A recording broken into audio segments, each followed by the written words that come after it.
할렐루야. 네, 오늘은 11월 마지막 주일로 주님 앞에 예배를 드립니다.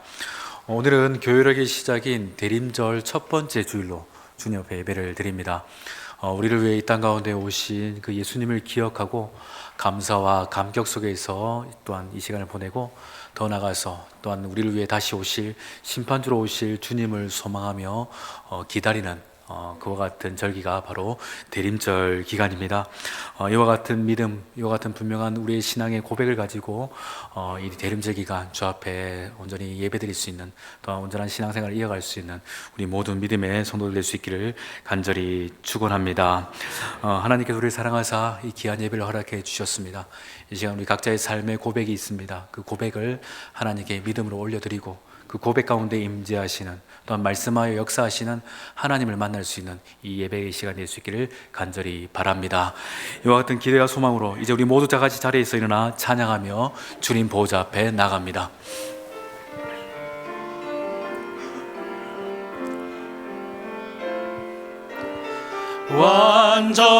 완전하신 나의 주, 그의 길로 날 인도하소서.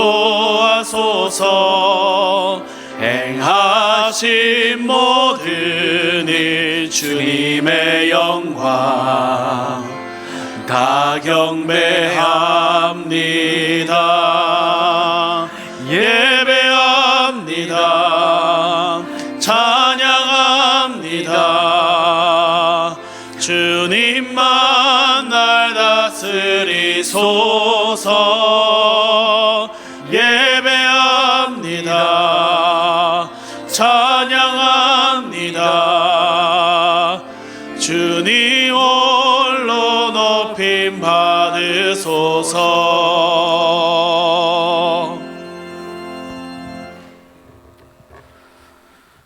독생자를 이 땅에 보내주신 사랑의 하나님, 거룩하고 복된 주일을 저에게 허락하사 이렇게 성전에 나와 예배하게 하여 주시니 감사를 드립니다.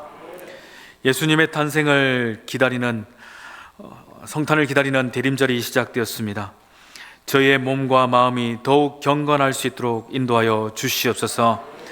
등과 함께 기름을 넉넉히 준비했던 지로운 처녀들과 같이 성령으로 날마다 충만하여 깨어있게 하여 주시고, 주어진 사명에 최선을 다하였던 착하고 충성된 종과 같이 신실한 믿음을 지키게 하여 주옵소서.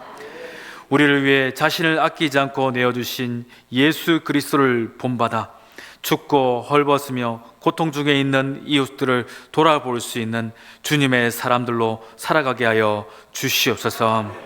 육신이 되어 이 땅 가운데 오신 영원하신 우리의 왕이 되신 예수 그리스도의 이름으로 기원하옵나이다. 아멘.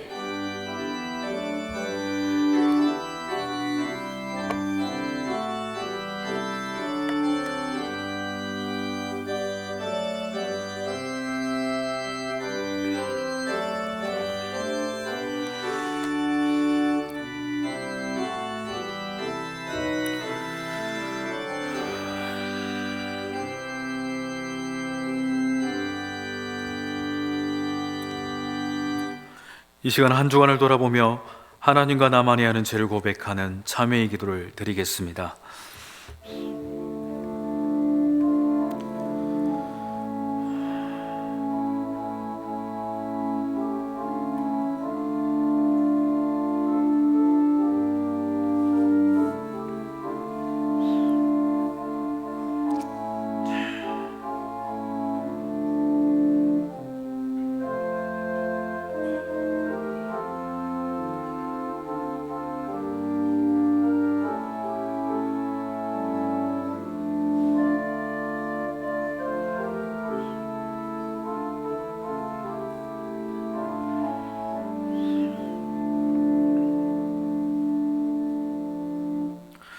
내가 내 허물을 빽빽한 구름같이 내 죄를 안개같이 없이 하였으니 너는 내게로 돌아오라. 내가 너를 구속하였음이라. 아멘.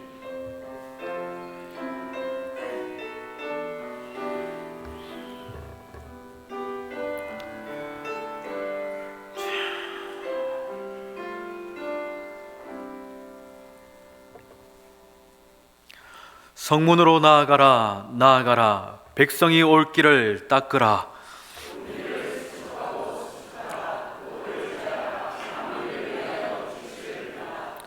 여호와께서 땅끝까지 선포하시되 너희는 딸 시온에게 이르라. 보라, 내 구원이 이를 얻느니라.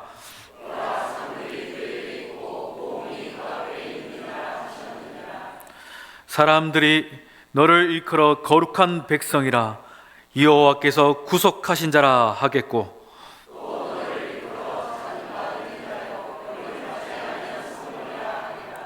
선지자 이사야의 책에 쓴 바 광야에서 외치는 자의 소리가 있어 이르되,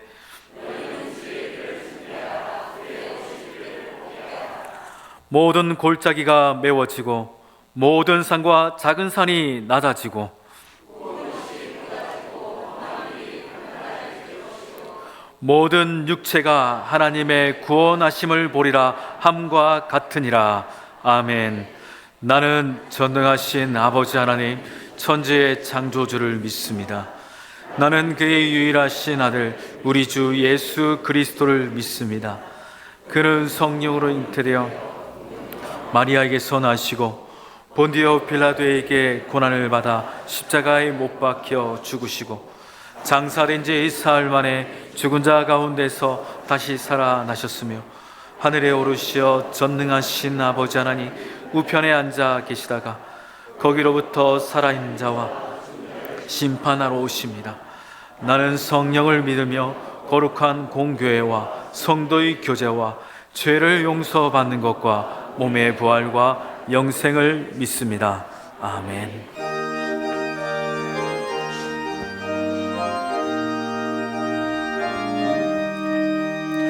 온 세상이 깜깜하여서 참빛이 없었더니 그 빛나는 영광 나타나 온 세상 빛이었네.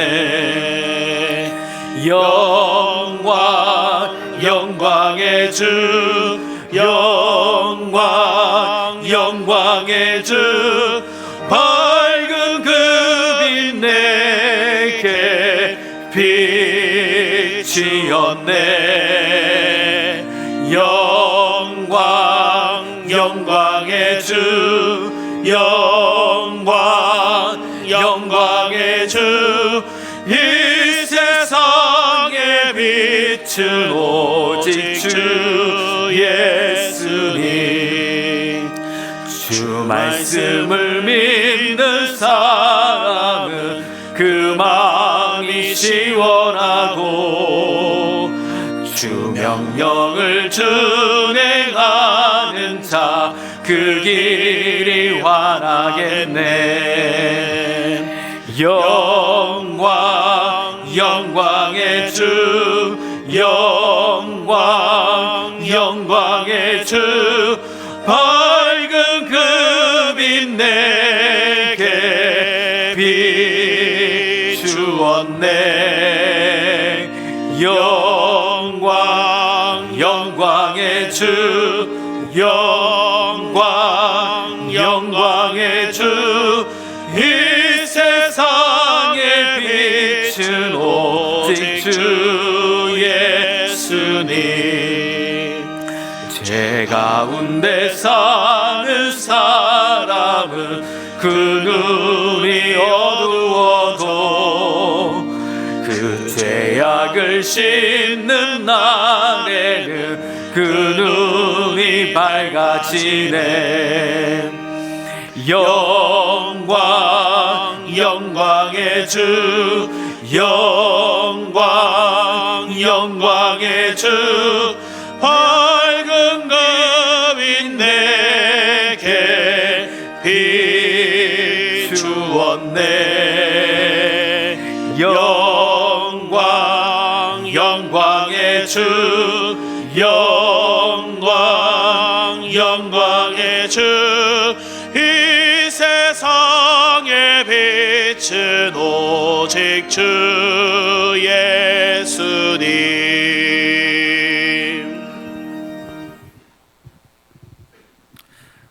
은혜가 풍성하신 하나님 아버지, 우리를 택하셔서 예배의 자리로 불러주시니 감사합니다.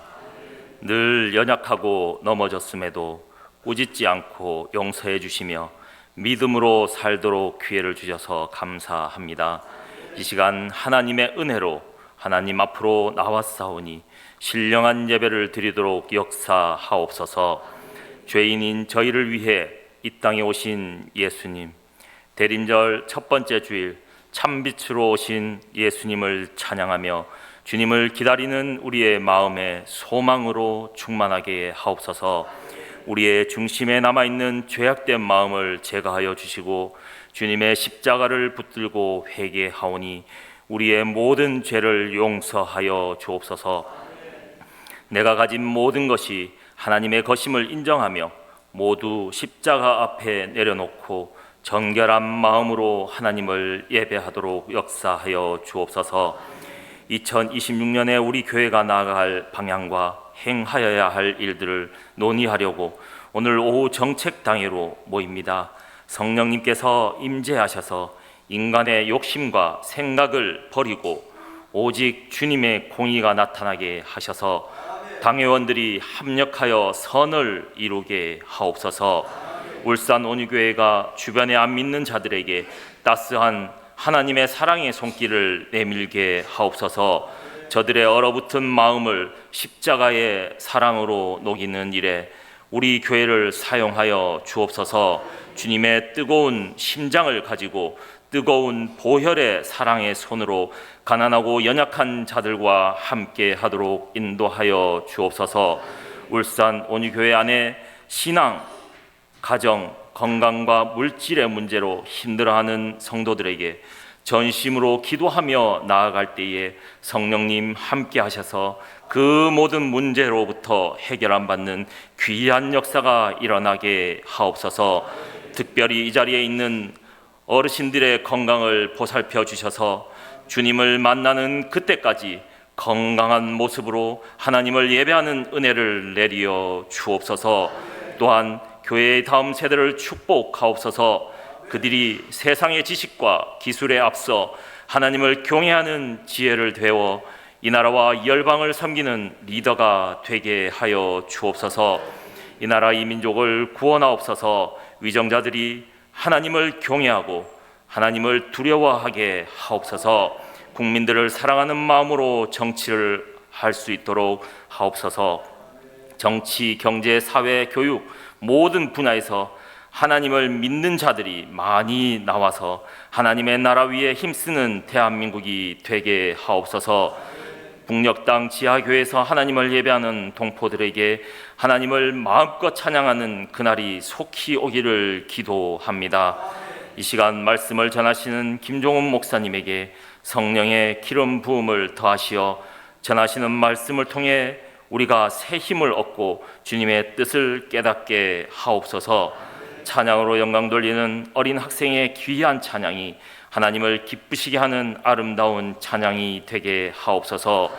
모든 자리에서 보이지 않게 봉사하는 봉사자들의 헌신도 주님 축복하옵소서. 이 모든 말씀 예수 그리스도의 이름으로 기도드립니다. 아멘.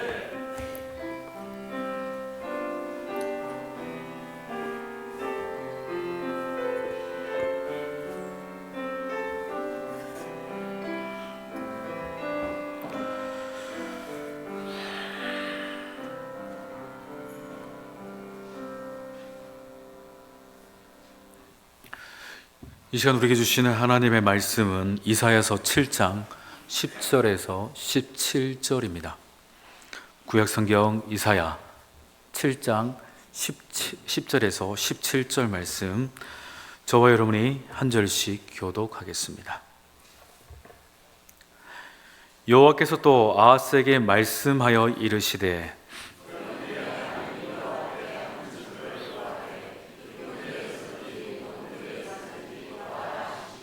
아하스가 이르되 나는 구하지 아니하겠나이다. 나는 여호와를 시험하지 아니하겠나이다 한지라.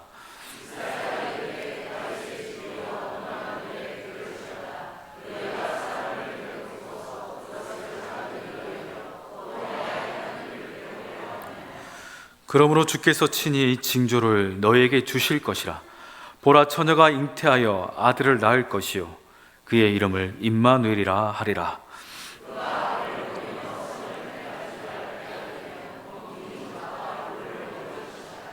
대저 이 아이가 악을 버리며 선을 택할 줄 알기 전에 내가 미워하는 두 왕의 땅이 황폐하게 되리라.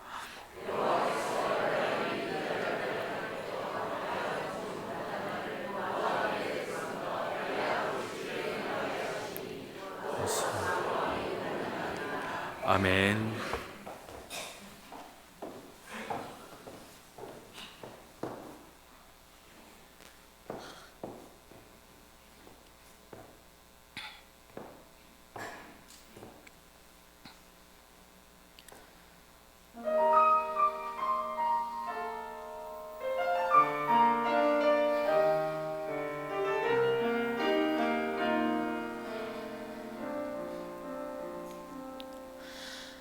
나의 갈급함 아시는 주님, 오늘도 나의 기도를 들으시는 주, 간절하게 또 간절하게 주께 기도드립니다.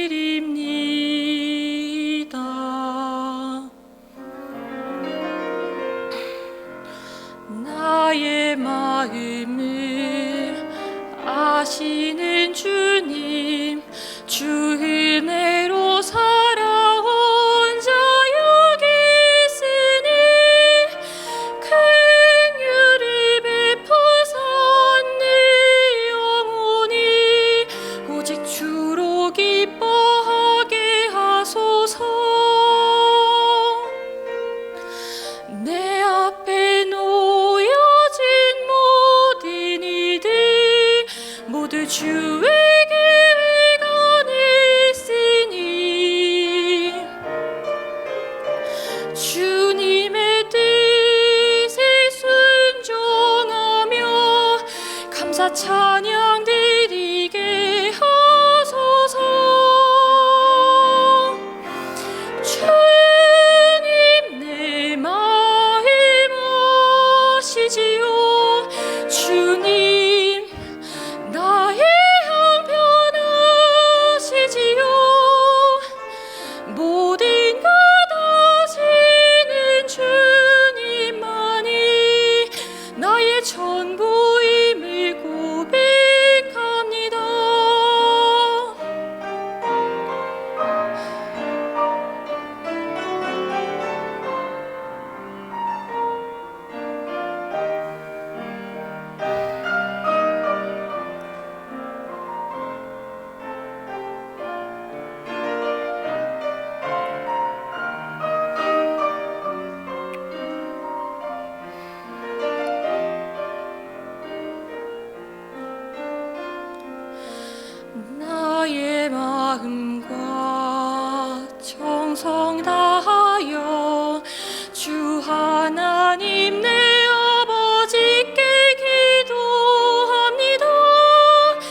주님만이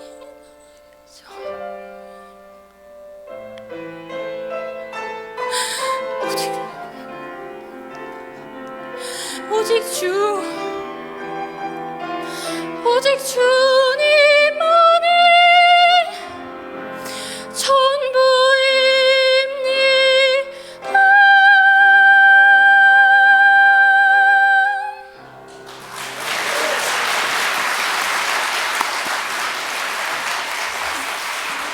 네, 귀하고 은혜로운 찬양이었습니다. 제가 눈물이 나려 그래. 기도하겠습니다.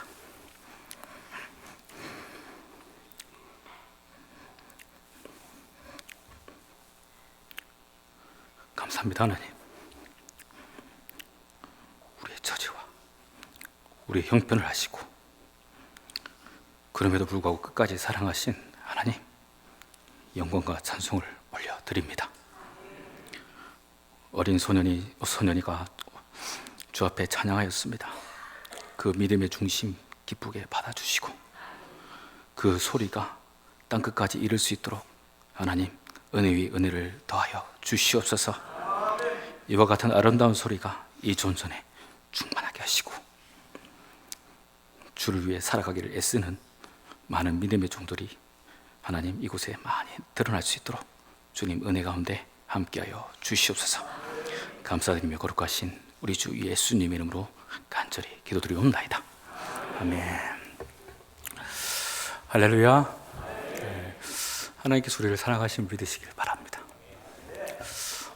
우리가 성탄절을 눈앞에 두고 있죠. 그분께서 왜 이 땅 가운데 오셔야 되는가? 그것에 대한 분명한 이해와 생각들이 우리 모든 성도들의 마음 가운데 분명히 새겨지고 그저 예수를 아는 것이 아니라 예수를 정말 믿고 또 고백하는 그와 같은 삶의 모습으로서 우리의 삶의 행보들이 주님 오시는 그날까지 이어갈 수 있기를 간절히 축원합니다. 오늘은 교회력의 시작인 대림절입니다. 이 대림절은 오신 주님을 기억하는 날이고 오실 주님을 소망하는 날입니다. 그래서 라틴어로 아드벤투스라는 그 말에서 유래된 표현입니다. 그렇게 저와 여러분들은 이 대림절을 맞이하면서 성탄이 다가오고 있다, 그와 같은 생각에 머물 것이 아니라 왜 주님이 오셔야 되는가, 왜 주님이 오시지 않으면 안 되었는가에 대한 깊은 생각을 목사가 전해주는 말이 아니라 여러분의 믿음의 고백으로서 주 앞에 올려드리시길 바랍니다. 그것이 여러분 답이 있으셔야 주님을 기다릴 수가 있습니다. 오신 주님에 대한 이해가 없이는, 오신 주님에 대한 믿음의 고백이 없이는 결코 오실 주님을 기다릴 수가 없습니다.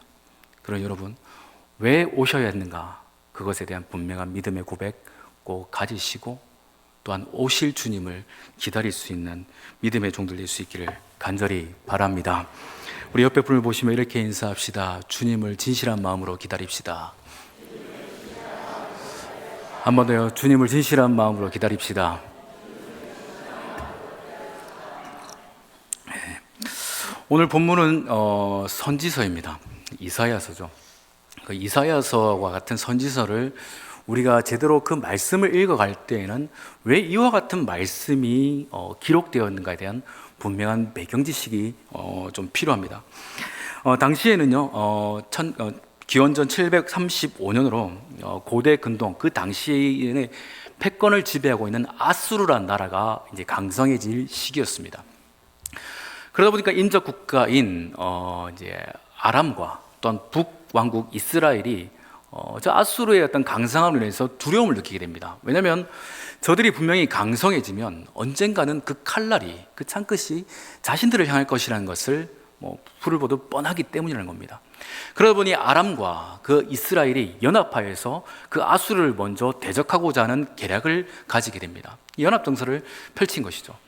그런데 그 둘의 힘만으로는 안 될 것 같다는 계산이 나오니까 그들이 하나의 방법을 선택하는 것인데, 그것이 무엇이냐면 남왕국 유다를 자기 자신의 편으로 끌어들이는 연합을 이루는 것입니다. 그래서 이와 같은 제안을 하는데 남왕국의 왕이었던 아하스는 그 말을 이런지하에 거절하게 됩니다. 거절당했던 그 북왕국 이스라엘과 아람은 남유다의 그 거절에 괘씸함을 느끼고 불쾌함을 느껴서 아수르를 공격하기보다 먼저 저 남유다를 먼저 치자라는 그와 같은 뜻을 품고 그들은 남유다를 공격하게 됩니다. 그 공세가 얼마나 심했던지 많은 사람들이 그 자리에서 죽게 됩니다. 성경에 기록되기를 유다의 용사 12만 명이 그날 그 한날에 죽게 된다고 합니다. 비록 그 남유다 왕국을 예루살렘을 점령하지는 못했지만 왕자도 죽고 대신들도 여러 죽어가면서 또한 24만 명이 넘는 백성들이 포로로 끌려가는 일들이 발생했으니 유다 입장에서 그들의 침공은 너무나도 공포스럽고 괴로운 일들이었습니다. 그리고 그 공포가 채 가시기도 전에 2차 공습이 곧 진행될 것이라는 소식이 남왕국 유다의 땅에 들려오게 됩니다. 그러니 아하스와 또한 그의 백성들이 한번 당했던 그 공포가 다시금 재생될 것이다 라는 그 생각을 가지게 되니까 견딜 수가 없었던 것입니다. 그래서 우리가 읽지 않았지만 본문 이전에 이렇게 표현합니다. 숲이 바람에 흔들린 것 같이 흔들렸다 이야기합니다. 마치 사시나무 떨듯이 그들의 마음이 주체할 수 없을 만큼 극심한 공포 가운데 그들이 빠져 있게 된 것입니다. 아마 그 한 단어로 표현한다면 경악했다라는 말이 가장 정확할 것입니다. 어찌할 바 할 수 없는, 저들이 쳐들어오고 있는데, 그들이 곧 올 것인데 이전에 당했던 그 공포가 더하게 이제 당할 것이라는 그 생각을 가지게 되니 이거는 어찌할 수 없는 정말 큰 두려움이었고 공포였다는 것입니다. 이와 같이 공포가 몰려오는 그 상황 속에서 하나님은 이사야 선지자를 보내서 두려워하지 말라 말씀을 하십니다. 여러분, 여기서 중요한 것이 있습니다. 예수를 믿는 사람, 하나님의 백성들이나 예수님을 믿지 않는 세상 사람들이나 공포는 동일하게 느껴집니다. 그런데 그 공포를 대하는 태도와 그 공포를 해석하는 모습은 다릅니다. 하나님께서 사랑하시는 그 이스라엘 백성들, 하나님께서 사랑하시는 그 유다 백성들에게, 그 그리스도인들에게 공포를 허락하신 이유는요, 세상 사람들이 느끼는 공포와 다르다라는 겁니다. 세상 사람들이 공포를 느끼는 것은 그들이 하나님과 상관되지 못함으로 인해서, 다시 말씀드리면 그들이 누군가를 의지할 수가 없어서 느끼는 공포라면, 이스라엘 백성들, 유다 백성들, 그리고 하나님의 교회가 공포를 느끼는 것은 하나님과 상관되기 때문이라는 겁니다. 그들이 느끼는 공포는 이제는 죽었구나 하고 스스로 절망 가운데 빠지라는 말이 아니라, 그 공포 가운데, 그 두려움 가운데 이제는 나는 다른 이가 아니라 하나님을 의지해야 된다, 하나님만 바라봐야 된다, 하나님을 붙들어야 된다라는 영적인 경각심이 생겨나기 위한 하나님의 영적인 경고음이라는 겁니다. 예를 들면 이렇습니다. 예를 들입니다. 저희 집 아이가 만약에 주일은 일요일이야 하면서 예배 땡땡이를 치고 저 일산 해수욕장으로 갔다고 칩시다. 바다에서 재미나게 놀고 맛있는 떡볶이도 먹고 그 다음에 네컷 사진도 찍고 올리브영 가서 사고 싶은 것도 사면서 즐거운 시간을 보냈다고 칩시다. 즐겁죠? 근데 그 마음은 어떨까요? 집에 가면 죽는데. 왜 이런 생각을 가질까요? 아버지가 목사님이니까, 나를 살려두겠나, 그런 공포가 들지만 그 공포가 곧 무엇일까요? 자기 자신이 잘못했다는 것을 깨닫게 한다는 겁니다. 내가 이러면 안 되는데 왜 그랬을까? 내가 정신이 나갔나? 자, 그와 같은 공포 속에서 저희 아이들이 만약 집에 들어올 때 어떻게 됩니까? 하루 정도 땡땡이 칠 수 있지, 좀 이해하십시오, 그겁니까? 아빠 엄마, 제가 정신이 잠깐 나갔나 봅니다, 용서하여 주시옵소, 이게 맞습니까? 후자일 겁니다. 이처럼 하나님의 자녀들에게 하나님께서 공포를 주시는 이유는 하나님을 붙들라, 하나님께 나아가라라는 하나님의 영적인 메시지, 곧 하나님과의 관계를 회복하라는 영적인 신호음, 긍휼의 손길이라는 것입니다. 그러니 우리 또한 이 시간 우리의 삶 가운데 찾아오는 여러 가지 공포가 있고 두려움이 있다면 그것은 하나님께서 나를 찾으라, 내 손을 붙들라라는 하나님의 음성인 줄 꼭 믿으시기를 바랍니다.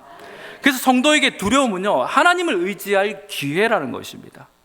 하나님께서 항상 우리 가운데 손을 내미시고 계시니 그 하나님을 바라볼 수 있는 영적인 각성이 어찌 보면 그 공포라는 시간, 공포라는 환경 속에서 이루어져야 될 은혜의 일들이라는 겁니다. 여러분, 우리를 향해 손 내미시는 그 은혜의 손길, 그 긍휼의 손길들을 꼭 붙드시기를 간절히 바랍니다. 그러니 여러분, 그 은혜의 손길을 붙잡았을 때 하나님은 분명히 말씀하십니다. 얘야, 두려워하지 마라. 이것이 하나님의 음성이라는 겁니다. 여러분, 우리가 얼마 전까지 새벽마다 다윗의 시편을 함께 말씀을 나누었습니다.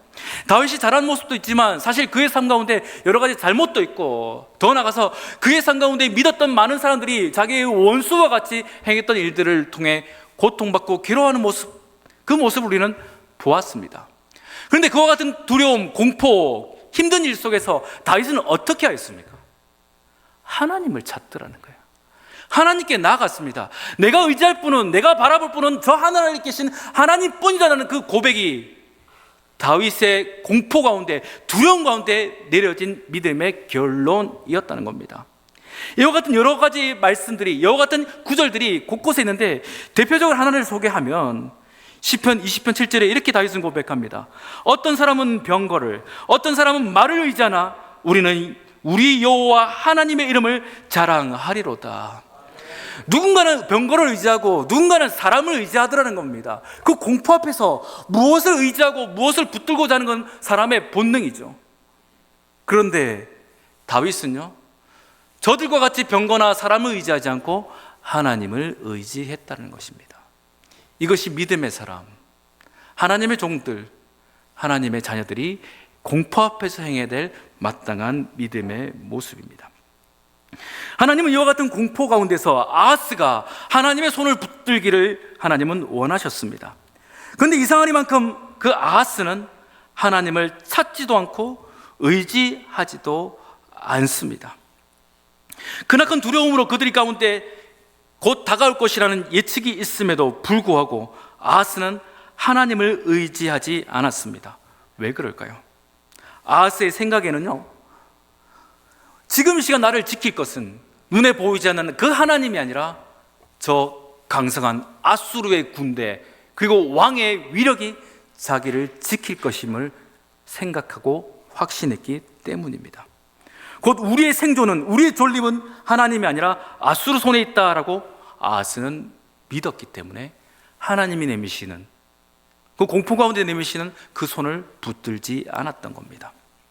전혀 하나님을 믿으려 하지 않던 그 아하스, 그럼에도 불구하고 하나님은요, 그를 붙들고 그에게 다시금 11절의 말씀과 같이 이 이야기를 하십니다. 우리 11절 말씀 읽어봅니다. 시작.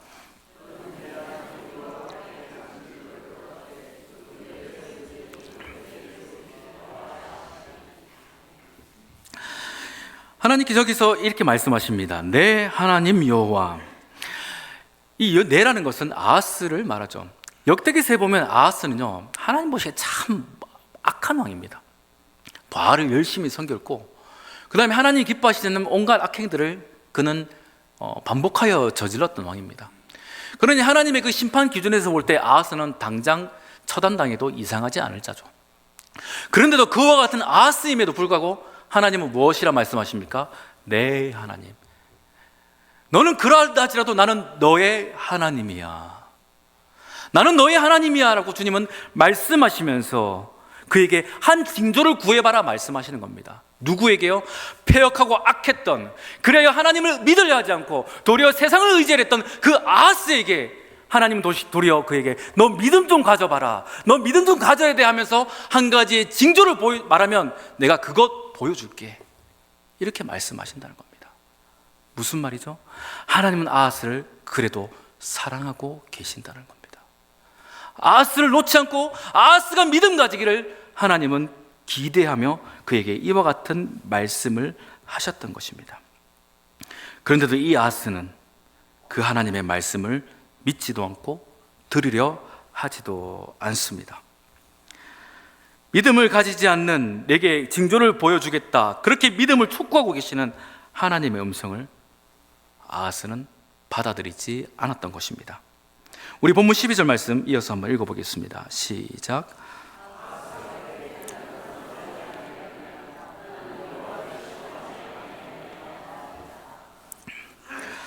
이 문맥만 보면, 이 글자만 보면 아하스가 하나님을 시험하지 않는다. 야, 이 친구 믿음이 좋네. 하나님을 시험하려 하지 않네. 우리 그렇게 생각할 수 있지만 사실 이 본의, 아하스가 이렇게 말하는 것은 저는 하나님을 믿을 마음이 없습니다. 저는 하나님을 의지할 뜻도 없습니다. 그러니 제게 징조 같은 것은 필요하지 않습니다. 이런 의미입니다. 완전히 하나님을 무시한 것입니다. 하나님의 그 은혜, 하나님의 긍휼의 손길을 완전히 묵살시켜 버린 겁니다. 그러니 하나님을 기대하지 않으니까, 하나님을 믿으려 하지 않으니까 하나님께서 친히 징조를 주시겠다, 네가 말하는, 네가 불가능한 그 징조를 할지라도 내가 보여주겠다 하는 그 말을 거절해 버린 겁니다. 여러분, 우리 가운데 이와 같은 아하스의 모습이 있진 않을까요?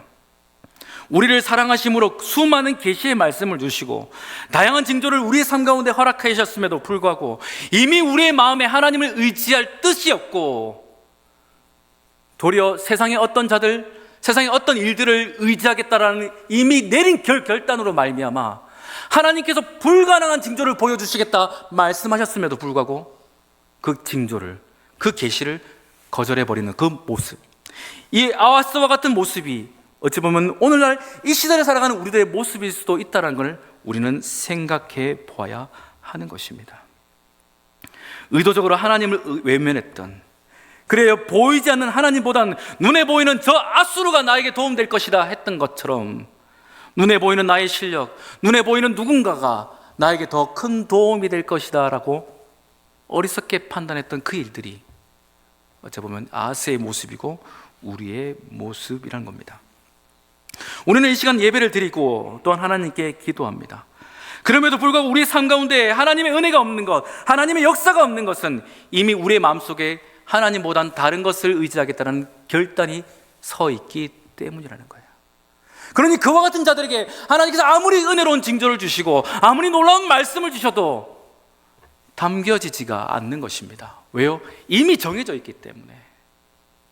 아하스처럼 그 음성을 들어도 이미 정해져 있으니까 아무리 은혜로운 말씀을 읽어도, 아무리 은혜로운 은혜를 봐도, 더 나아가서 하나님께서 놀라운 징조를 보여주셔도 믿음이 생겨나지 않고 하나님을 붙들지 않더라는 겁니다. 이것이 어찌 보면 수없는 찬양이 있고 수많은 교회 프로그램이 있고 수많은 예배가 있음에도 불구하고 한국교회 성도들이 믿음이 쇠락해지는 이유는 이와 같이 하나님보다 그 중심에 다른 것을 의지하고 있기 때문에, 이미 먼저 그 아수르를, 각자의 삶의 아수르를 선택했기 때문이라는 겁니다. 그러니 여러분, 이 말씀 앞에서 우리가 회복해야 될 것은 무엇이겠습니까? 아하스와 같은 우리의 심령이 회복해야 되는 것은 다른 것이 아니라 징조를 주시겠다 하시는 그 하나님의 진심을 깨닫는 것입니다. 내가 먼저 의지하려 했던 그 아수르를 이제는 지워버리고 주님께서 우리의 믿음을 위해서 내가 징조를 주시겠다 하는 그 하나님의 진심을 깨닫고 그 두려움 가운데, 그 공포 가운데 내미시는 긍휼의 손을 부여잡는 것인 줄 믿으시기를 바랍니다. 여러분, 우리의 삶 가운데 그러니 최고의 징조는 무엇일까요? 예수 그리스도십니다. 저와 여러분이 예수를 믿는다는 것은 단순히 예수 믿고 천국 가야지가 아니라 수많은 이 삶의 두려움, 더 나아가서 우리의 삶에 결코 피할 수 없는 죽음이라는 그 공포와 두려움 앞에서도 너희는 결코 죽지 않아, 너희는 잠자는 자가 될 거야 하시며 내미는 생명의 손, 그것을 붙들기 위해서 예수라는 징표를 주신 줄 믿으시기를 바랍니다. 그러니 저와 여러분이 예수를 믿는다는 것은 두려움 가운데서도 흔들리지 않게 된다는 하나님의 약속입니다. 그럼에도 불구하고 아하스는 이와 같은 하나님의 말씀을 거절하고 하나님의 뜻을 거부합니다. 하나님 믿기를 원치 않기 때문인 것이죠. 그럼에도 불구하고 하나님은요, 여전히 아하스에게 마지막 긍휼의 기회를 주십니다. 우리 본문 14절 말씀 같이 읽어봅니다. 시작.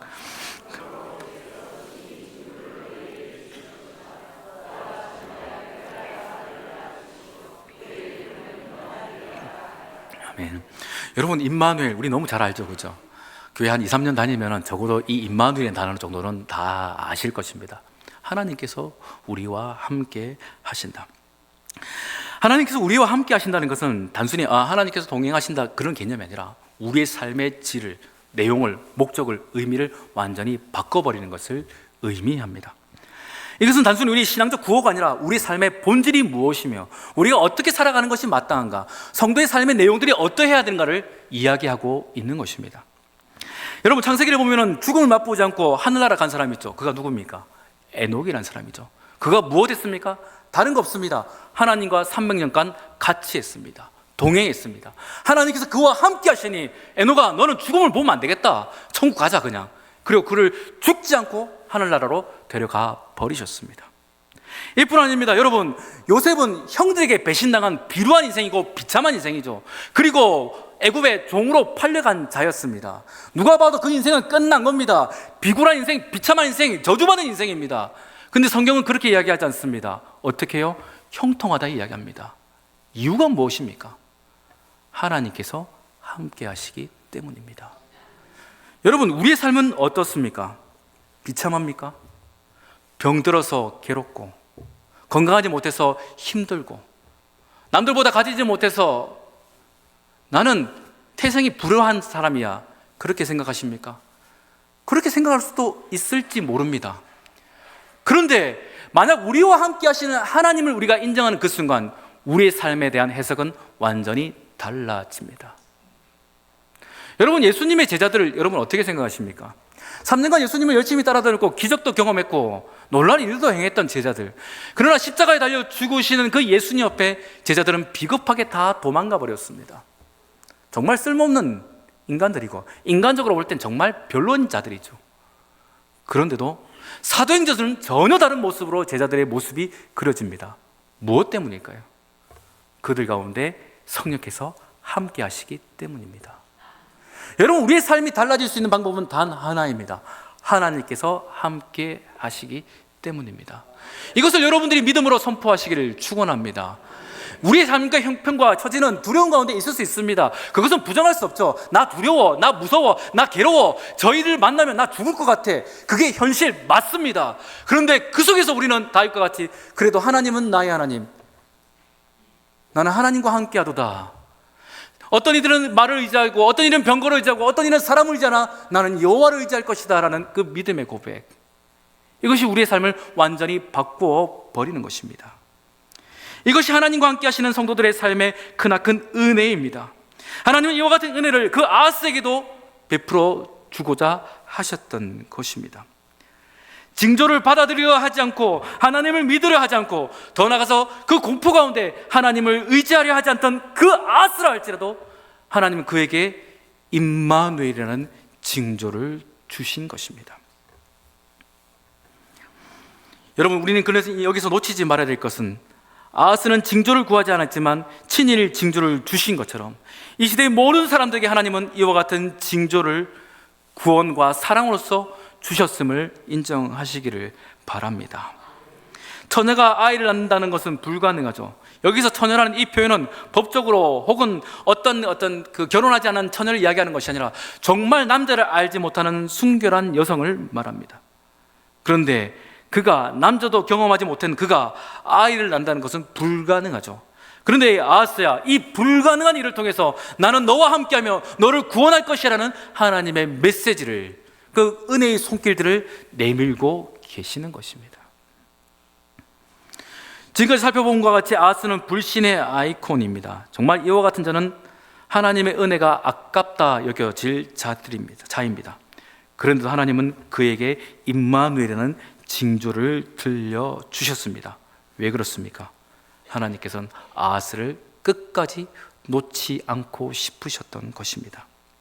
그에게 돌이킬 기회를 주신 것입니다. 역사적으로 볼 때 이 징조에 따라서 1차적으로 아람과 북왕국 이스라엘은 멸망당하게 됩니다. 그러나 이 징조가 결코 마냥 좋은 것만은 아닙니다. 그 징조의 사건이 이후에 하나님의 심판으로서 남유다 왕국에도 전해지기 때문입니다. 그러나 여러분, 이 징조라는 것은 어떤 특정인 사람들에게만, 그리고 특정된 상황 속에만 전해지는 것이 아니라 하나님께서 모든 인생들에게 주시는 하나님의 메시지고 예표가 된다는 것을 우리는 결코 잊어서는 안 됩니다. 홍수 심판 직전에 노아의 방주는 그 시대의 사람들에게 징표가 되었습니다. 노아 왜 저 방주를 만들까? 방주를 만들던 그 행동 하나하나가, 만들어져가는 그 방주의 모습 하나하나가 곧 다가올 그 심판에 대한 징조이고 메시지였던 것입니다. 아무도 그것을 인정하지 않고 믿으려 하지 않지만 노아의 방주는 징조 가운데 만들어졌고 하나님의 홍수 심판은 때가 이르러서 내려지게 되었습니다. 이처럼 아하스는 하나님의 징조가 필요 없고 하나님의 말씀 또한 받으려 하지 않았지만 하나님은 그에게 마지막 기회를 주시면서 임마누엘이라는 징조를 주신 것입니다. 왜 이렇게 징조를 주십니까? 깨닫고 돌이키라 하시기 때문입니다. 그러니 그 징조를 보고 깨닫는 자가 있고 어떤 이들은 징조를 보고 깨닫지 못하는 자들도 분명 존재합니다. 바라기는 이 시대 우리 모든 믿음의 종들은 하나님의 그 말씀과 그 징조를 보고 깨닫고 돌이킬 수 있기를 간절히 바랍니다. 여러분, 구약 성경에 보면 이 징조에 있어서 대표적인 것 하나를 뽑자면 저는 구약의 제사를 뽑고 싶습니다. 왜냐하면 죄를 지었던 어떠한 사람이 레위기서의 말씀을 보면은 자기 자신의 죄를 속죄하기 위해서 흠이 없는 수소 한 마리를 데리고 제사장 앞에 나갑니다. 그리고 그가 하는 것이 무엇이냐면 그 손을 얹고, 그 소머리에 손을 얹고 자기 자신의 죄를 그 소에게 전가합니다. 그러면 그 이후에 어떻게 할까요? 손을 얹었던 그 죄인이 이제는 그 소에게 칼을 내립니다. 그 소를 직접 죽입니다. 소는 피를 흘릴 것이고 개성도 지를 것이며 아마 피는 곳곳에 낭자할 겁니다. 참혹한 현실입니다. 근데 그게 끝이 아닙니다. 소가 숨통이 끊어지면 그는 이제 소의 가죽을 직접 벗깁니다. 그리고 소를 각을 떠서 제사장이 주면 제사장은 그것을 태워 하나님께 올려드릴 때 하나님은 그것을 향기로운 제물이라 말씀을 하십니다.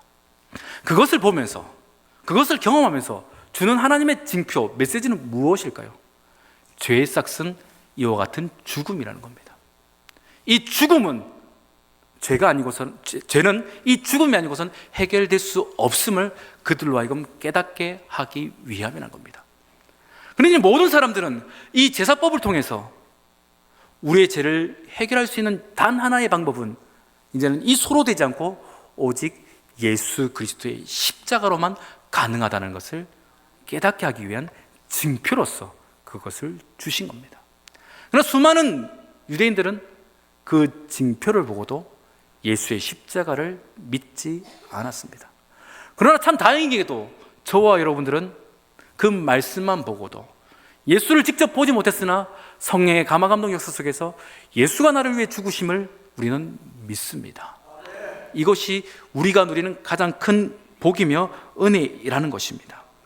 그러니 이 징표를 통해서 이 시대의 수많은 사람들이 믿든지 안 믿든지 하나님은 십자가의 징표를 던지셨습니다. 아하스에게 임마누엘이라는 징표를 주신 것 같이 이 시대의 모든 사람들에게 그 징표를 주셨는데 어떤 자들은 그것을 믿는다면 그것은 영생일 것이고 그것을 믿지 않고 거부한다면 영벌에 처해지게 될 것입니다. 이것이 성경이 말하고 있는 진리입니다. 아하스나 우리의 삶 가운데 임마누엘이라는 주님의 징조가 들려올 때 우리는 다른 것을 찾지 않고 오직 하나님을 찾고 하나님께 나아가야 된다는 것을 우리는 결코 놓쳐서는 안 됩니다. 왜냐하면 죄악 가운데 머물러 있는 그 심판을 앞둔 아하스를 향한 하나님의 긍휼의 신호이고 마지막 손길이었기 때문입니다. 모든 인생이 그와 같은 임마누엘 앞에서 더 나아가서 예수의 그 십자가 앞에서 주님의 손을 부여잡는 것이 마땅합니다. 왜냐하면 이것 외에는 생명이 없기 때문입니다. 여러분, 근데 이 은혜가 무한할까요? 아닙니다. 제한적입니다. 유한합니다. 주님께서 오시는 그날까지 제한되어 있듯이 아하스에게도 이와 같은 긍휼의 손은 제한적이었습니다. 우리 본문 17절 말씀 한번 같이 읽어보겠습니다. 시작. 여호와께서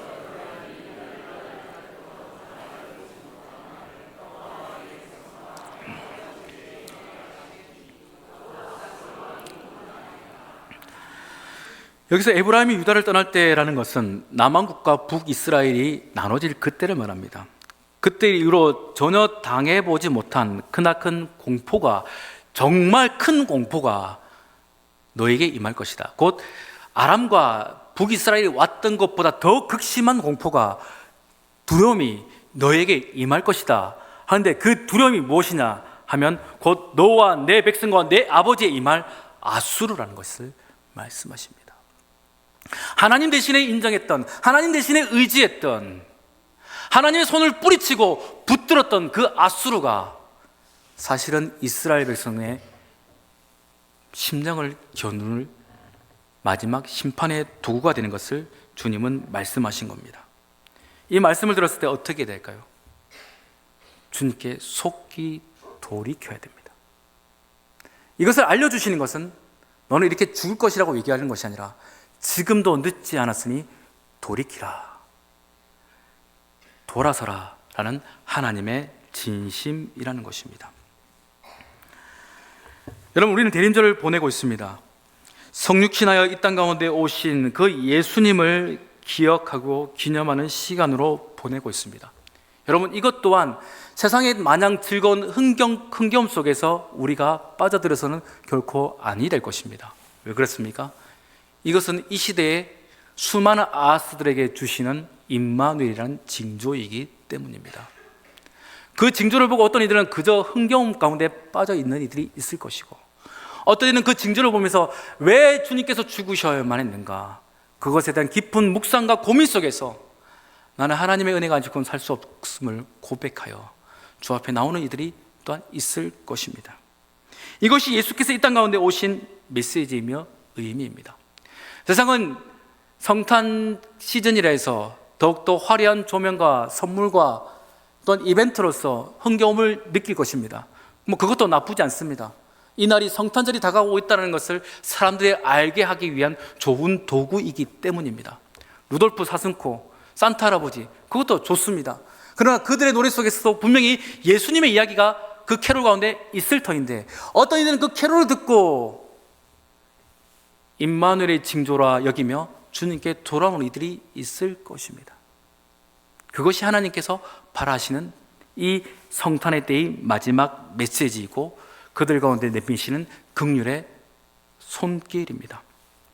그런 여러분, 이와 같은 입장에서 우리는 하나님께서 왜 그 아들을 주셔야 되는가에 대한 분명한 생각과 믿음으로써 오늘의 시간을 보내는 것이 마땅한 줄 꼭 기억하시기를 바랍니다. 우리는 지난주 수요일 예배 때 성탄트리 점등식을 하였습니다. 우리 교회 LED 장식을 했으니 기분 좀 내보자라는 취지가 아닙니다. 이 어두운 시대에 교회가 이와 같이 빛을 밝힌다는 것은 성탄이 다가오고 있구나라는 어떤 이들에게 알리기 위함입니다. 그것은 단순히 우리 교회가 아름다운 장식을 했다가 아니라 죄인인 너를 위해서 예수님께서 2000년 전 오셨어. 이 징조를 알아. 이 징조가 무슨 뜻인지 깨달아야 돼라는 메시지로서 우리는 트리를 장식한 것입니다. 그와 같은 취지로서 점등식을 진행하게 된 것입니다. 그 긍휼의 신호로서 LED를 밝히고 또한 그 점등식 마지막에 우리 서로 이렇게 인사했습니다. 이제는 당신이 트리입니다. 무슨 말일까요? 이 시대 가운데 우리가 살아가는 그 땅 가운데 그 걸음 속에서 누군가 속에서 우리는 마지막 징조로서 트리와 같이 빛을 밝히는 역할을 감당해야 된다는 취지에서입니다. 하나님은 저와 여러분들이 이제는 우리가 이 시대의 마지막 임마누엘과 같은 징조가 되길 원하십니다. 그 뜻을 위해서 오늘 이 말씀을 우리에게 주신 줄 믿으시기를 바랍니다. 즐겁고 흥겹고 기쁜 이 시간 속에서 예수가 빠진 즐거움이 아니라 예수가 왜 오셔야 되는가에 대한 감격과 만족과 은혜 속에서 이 시간을 누리고, 더 나아가 우리의 이 모습을 통해서 누군가에게 임마누엘과 같이 이 시대의 수많은 아스들에게 전해지는 임마누엘과 같은 메시지로서, 징조로서 살아가야 하는 것입니다. 이것이 우리의 삶의 목적이 되고 우리 교회의 사명이어야 합니다. 여러분, 이와 같은 뜻으로서 이 대림절을 지낼 때에 하나님 앞에 우리의 삶이 어떠해야 되는 것인가, 우리의 삶이 어떠한 것이 마땅한 것인가를 깊이 묵상하시고 그와 같은 결단 속에서 진실하게 살아갈 수 있는 우리 모든 믿음의 종들이 될 수 있기를 주의 이름으로 축원합니다. 기도하겠습니다. 사랑과 은혜가 풍성하신 좋으신 하나님, 우리를 얼마나 사랑하셨기에 그 아들까지 주셔야만 했는가에 대한 하나님 깊은 묵상과 생각들이 우리들의 마음 가운데 온전히 새겨지게 하여 주시옵소서. 대림절을 맞이하면서 또 1년이 지나가는가 보다, 또 연말이 다가오는가 보다 라는 그와 같은 기분에 빠져드는 것이 아니라, 왜 예수님께서 이 땅 가운데 오셔야 했는가, 왜 성탄이 등불이 이렇게 밝혀져야만 하는 것인가에 대한 깊은 묵상 가운데 우리를 위해 내미신 그 임마누엘의 징조가 무엇인지를 깨닫고, 나 또한 이 시대의 마지막 임마누엘의 징조의 삶을 살아가길 다짐하는 복된 성도들이 될 수 있도록 주장하여 주시옵소서. 감사드리며 거룩하신 우리 주 예수님의 이름으로 간절히 기도드리옵나이다. 아멘.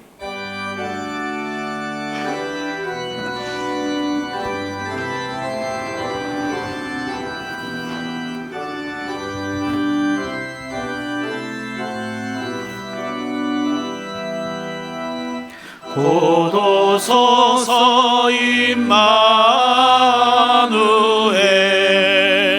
오 구하소서 이스라엘 극포로 생알고 달파 메시아 기다립니다.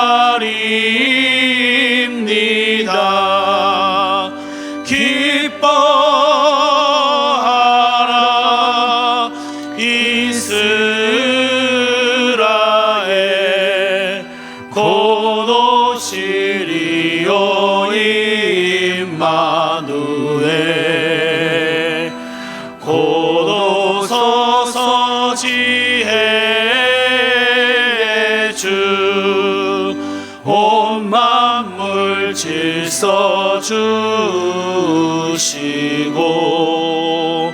참 진리의 길 보이사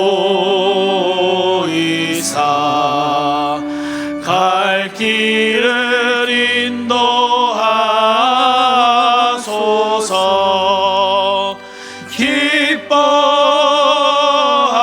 기뻐하라 이스라엘 곧 오시리요 임마누엘 곧 오소서 소망의 주 만 백성 한 맘 이루어 시기와 분쟁 없애고 참 평화 채워 주소서. 기뻐하라 이스라엘 곧 오시리요 임마누엘.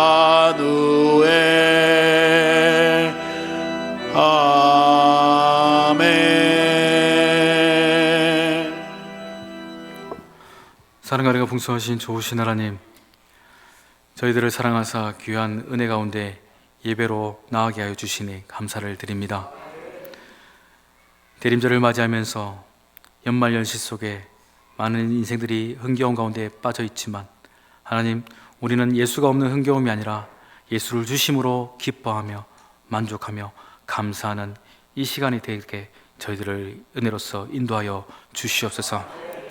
저에게서 베풀어 주신 그 은혜에 감사해서 다시금 믿음을 담아 주 앞에 올려드립니다.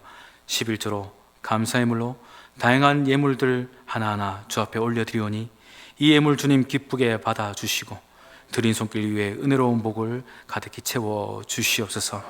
마음에 소원은 있지만 드리지 못하는 이들도 있습니다.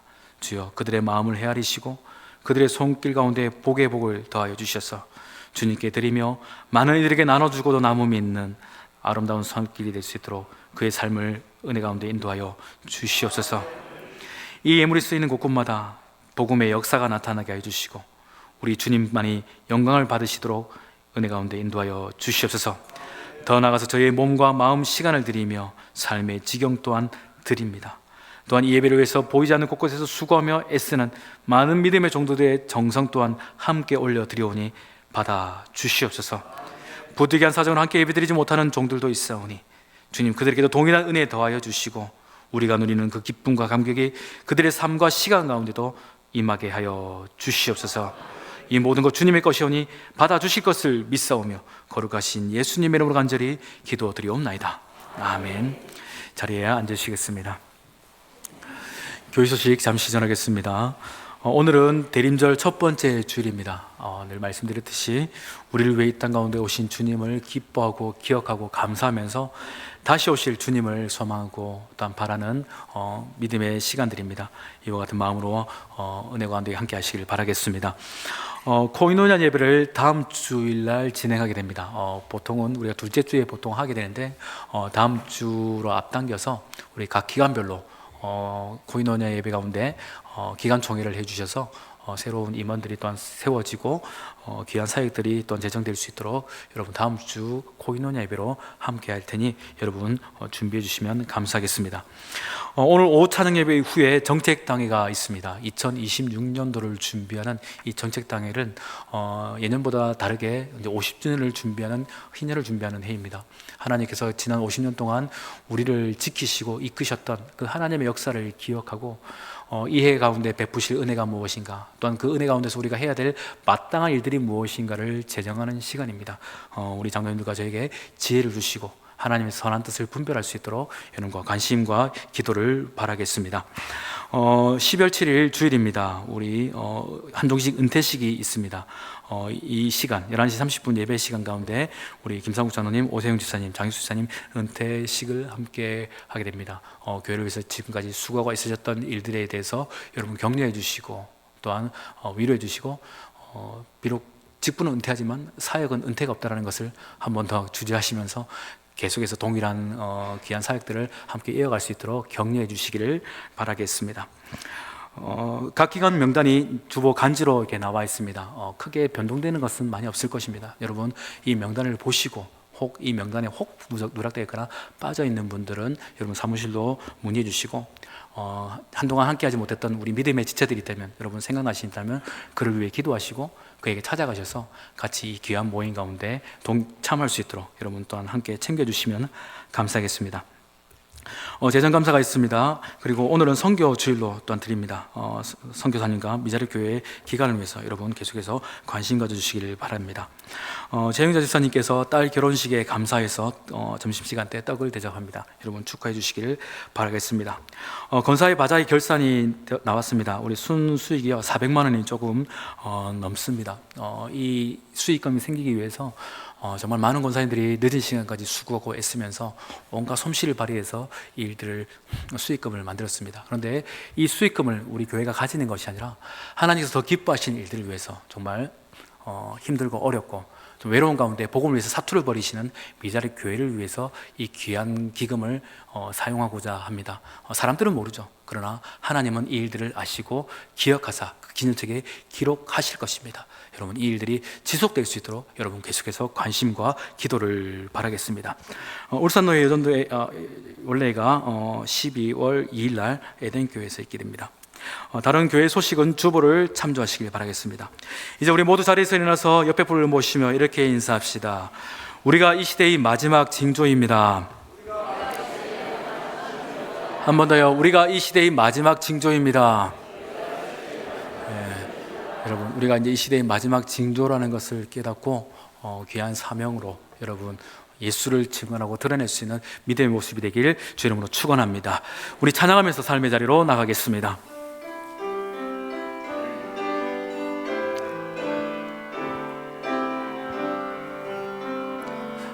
주위를 둘러보면 아무도 없는 듯 믿음의 눈을 들면 보이는 분 계시네. 지금도 내 안에서 역사하고 계시는 사망과 어둠의 권세 물리치신 예수님, 주를 찬양, 손을 들고 찬양. 전쟁은 나에게 속한 것 아니니 주를 찬양 손을 들고 찬양 전쟁은 하나님께 속한 것이니.